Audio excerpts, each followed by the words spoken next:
The story of Abraham and the interpretations of the Hebrew names are particularly important not only because it includes Abraham's meetings with Melchizedek, but also because it introduces us to the Spirit as it enters what is potentially its final human incarnation. The first brief message is, delaying the implementation of high ideals may slay them and certainly strengthens the negative side. This conceals the light within the wise ones. It is followed by a couple that are even briefer. High ideals are slain by quarreling, and quarreling slays counsel, so be watchful. Next we meet a figure called the Revealer of Secrets, a not inappropriate title for the Salvator, and although this is not explicitly stated that this refers to him, the fact that the names that translate to give these passages immediately precedes Abram's first meeting with Melchizedek suggests a connection. So too, does the title, for that is what the Salvator does, he provides a new and more advanced revelation whenever he descends.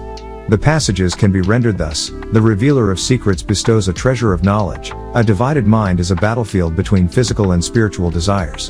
It rebels, for the highest desires of man are a handful of truths preserved from antiquity, from the time of his original glory. The one who is ruled by violence is consumed by the fire of hidden faults, which make him wicked, torn away from God, by the tester. This separation threatens his return to the heights of the Spirit, for he spends all his efforts in the petty struggles of this low and material world. We may never know if this wisdom came directly from the mouth of Melchizedek to Abraham at that meeting, but it is certainly consistent with the rest of his teachings. Of particular interest is the reference to a handful of truths preserved from antiquity. Here, more than 4,000 years ago, we are told that the ancient wisdom was ancient even then. Partly, of course, this refers to previous revelations of the Salvator, but it also seems to imply that at least the most basic spiritual instinct, the yearning to return to God, is inherent in all souls, even prehuman souls, and derives from our earliest origins, as divine sparks riven from the divine fire. This in turn must be compared with St. Paul's words to the Hebrews in Hebrews 11:13-16. These all died in faith, not having received the promises, but having seen them afar off, and were persuaded of them, and embraced them, and confessed that they were strangers and pilgrims on the earth. For they that say such things declare plainly that they seek a country. And truly, if they had been mindful of, remembered, that country from whence they came out, they might have had opportunity to have returned. But now they desire a better country, that is, an heavenly, wherefore God is not ashamed to be called their God, for he hath prepared for them a city. Clearly, St. Paul too, as well as those who learned from him, knew much of the ancient wisdom. The sayings continue to refer to these truths. Denuded of all superficiality, this handful of truths invigorates growth, both in spirituality and wisdom. An abundance of tumult and fear equally develops both edifices and primitive souls which are tempestuous and strong, but the divine law sees all and distributes holiness to the upright, whether lowly souls or the highest. The next sayings discuss the spiritual damage that can be caused by a lack of honesty. We should not seek to conceal our faults. The idea of actually confessing them and asking forgiveness seems to derive only from the time of Jesus of Nazareth, but perhaps as a precursor to this, the sayings of Melchizedek warn us against concealing them and explains why. Concealed faults tend to break forth, threatening to plunder and destroy one's spirituality and bringing it down to the depths. The handful of truths are thus concealed, and the people are made to fear the only true cure. In the depths they are divided in mind, violent and cursed with sorrow. Concealed faults break forth, consuming high ideals through the fire of their tyranny in the darkness of hell. Having just warned us of the effects that concealed faults can have upon us after death, we are next shown what will happen to a good man on the other side. On the other side, high ideals produce strength in those who dwell at the summit. Gathering together, they work towards the highest, where high ideals rule. The next saying refers to those who acquire possessions by violence. One who cherishes bloody possessions is wrapped in the darkness of hell. This is made plain by the handful of truths. Again, it is inferred that this handful of truths is the source of most of the wisdom in the sayings of Melchizedek. The next message comes from those verses of Genesis 14 that actually tell of the meeting between Melchizedek and Abraham. Not surprisingly, they provide a joyous and triumphant theme. Give thanks for the establishment of righteousness. The high ideals of the idealist enable him to triumph over hidden wiles. Working together with others to strengthen him, the ideals of the idealist enable him to help those in hell. But within the joy there is a very valuable truth often forgotten in later faiths. Those who have failed and gone to hell are not just left to their own sorrows, or even merely helped by God, rather he does so through the work of good souls who thus further their own progress by assisting others. The account continues with a description of the way that an idealist struggles to burst forth to the spiritual heights. Initially he is afraid to turn away from the pursuit of worldly wealth, because he still retains his basic human nature and he is still subject to its weaknesses. But if he is to dwell on higher planes, he must realize its transient and ephemeral nature and concentrate on the pursuit of spirituality. The idealist is in misery, for he is ready to burst forth from materialism and all the physical things which pertain to primitive man, as well as the emotions and conflicts that beset him. He fears the demands of his higher consciousness. But if he intends to dwell on higher planes, materialism must be trodden underfoot. The next message comes from the following chapter of Genesis, chapter 16, and takes us to new heights of the Spirit. We are reintroduced to the idea of the divine life force, the spiritual waters of life which we first met in paradise, Genesis 2, see also Revelation 22. The purified spirit turns to God and God takes cognizance of the fact. It seeks to tap into the flow of spiritual help that he constantly pours forth upon his creation. In other words, it bathes in the spiritual waters of life. The description of the way that these waters cleanse and consecrate it to God's service is clearly reminiscent of baptism, but that is not actually mentioned in this passage, though as we shall see, it is later. Even this step is merely the beginning of the spiritual path. For it is only through meditation and spiritual contemplation that mortal man can be uplifted sufficiently to reach the heights of the Spirit. God sees the Spirit enter the spiritual waters of life, which clean and consecrate it to his service. There, the chosen spirit dwells in purity and ponders the lofty ideals of his heavenly Father. Through his meditations God elevate him to the heights of the Spirit. This is God's appointed way of uplifting him. In the narrative of Genesis there comes a point in the story of Abram when God changes his name. This is susceptible to many different interpretations, and some people simply see the first and most obvious, that it marks the point at which God makes a promise to him, and establishes the covenant of circumcision. However, many people fail to realize that Abram was not arbitrarily chosen for this privilege. Prior to that time he had lived a very good life as a man of ideals, and so it was that God was able to use him.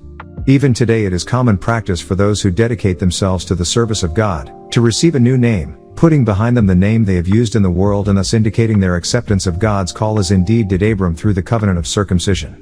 There are a number of messages that spring from the change of names from Abram and Sarai to Abraham and Sarah.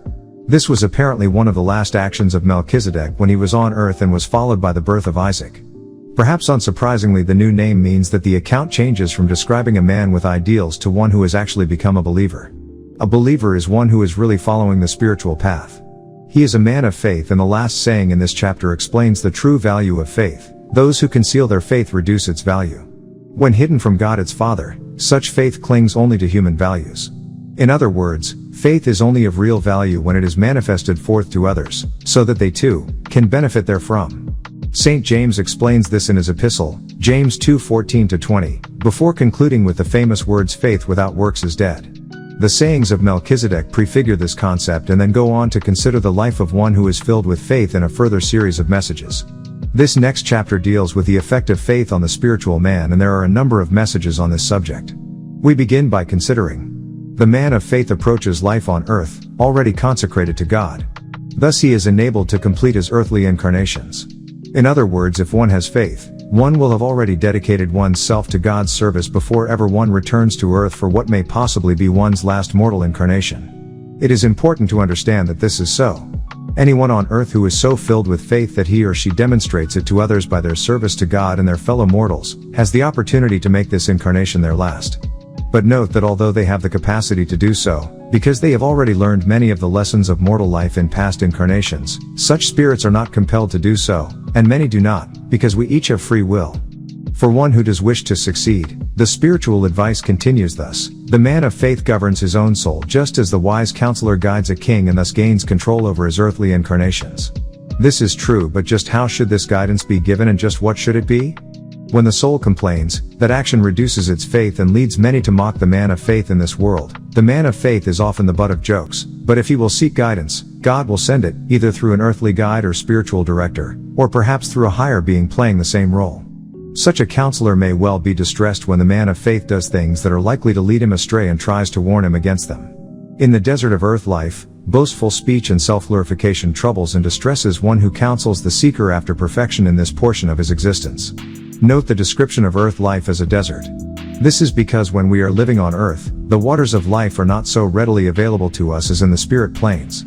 In this saying we are warned against pride, and any good spiritual director will certainly be distressed to find signs of pride in his/her pupil on earth.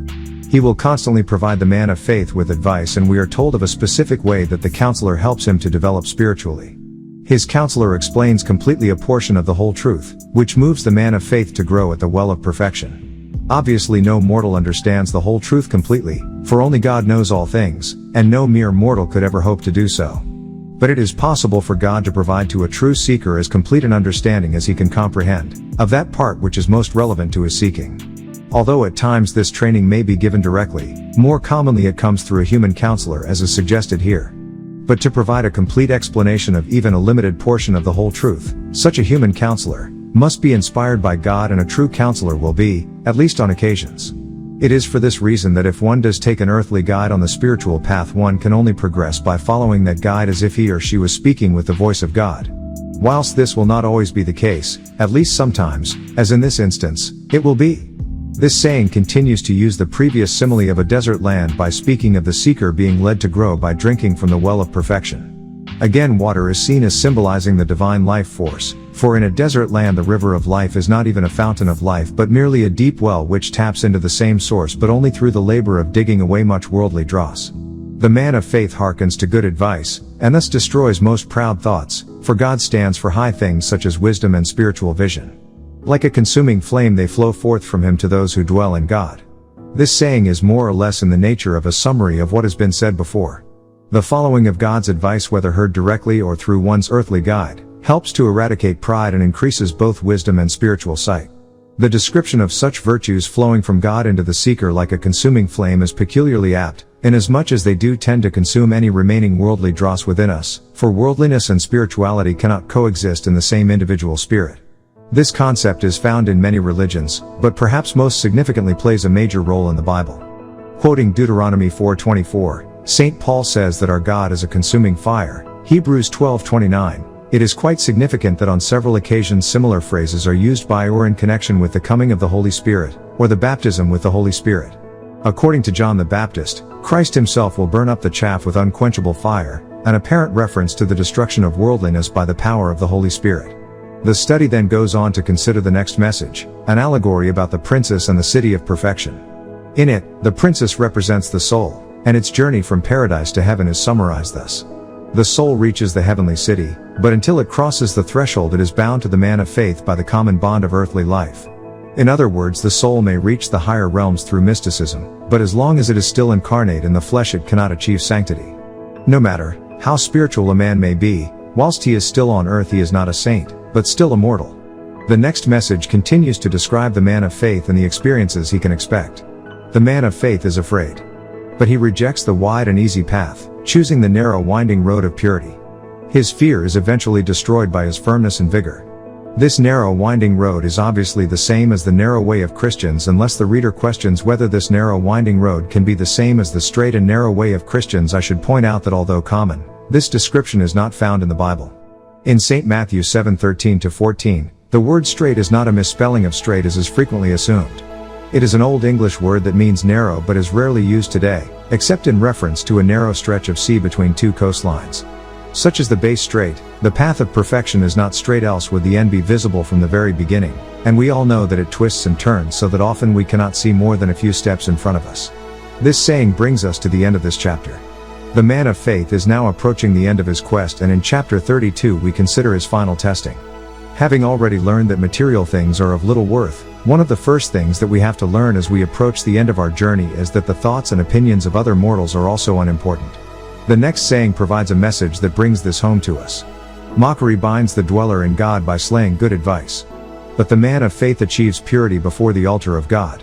If we are affected by the mockery of others, it means that we have not learned this lesson, but if we have, our faith will lead us to concentrate wholly on God and heed only His will and His opinions. It is at this stage in our development that we are subjected to much testing and temptation, and this is reflected in the next couple of messages. His angel rejoices at the prayers and aspirations of the man of faith. But his soul is sometimes caught by the temptations of the tester and brought to judgment. Only after a long struggle can he win free of the effects of the tester's temptations. Despite the physical attractions that await him and the opposition of the world that oppresses him, by humility and because of his link with God he will ultimately return to his original state.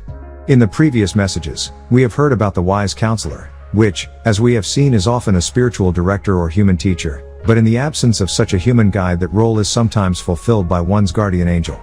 Eventually, though usually only in the final stages, such human teachers may be outgrown, and it will be God himself, usually through our guardian angels, who completes our earthly training.